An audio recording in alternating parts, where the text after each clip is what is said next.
Polres Aceh Timur membuka layanan kesehatan keliling bagi warga terdampak banjir. Salah satunya di posko pengungsian Munasa Dusun Kude, Gampong Blanglum, Julo, Aceh Timur. Layanan ini meliputi pengobatan dan trauma healing yang digelar Polres Aceh Timur bersama tim Dokes Polres Aceh Timur dibantu Dr. BKO Bidokes Polda Jawa Barat. Layanan difokuskan untuk menjaga kesehatan pengungsi sekaligus memulihkan kondisi psikologis, terutama anak-anak dan lansia yang terdampak bencana.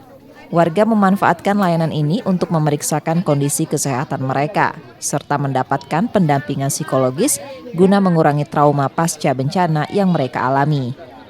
Dulu sebelum kesini itu melaksanakan kegiatan penyaluran logistik, kami mendapatkan informasi masyarakat pengungsian mereka banyak yang mengeluhkan sakit.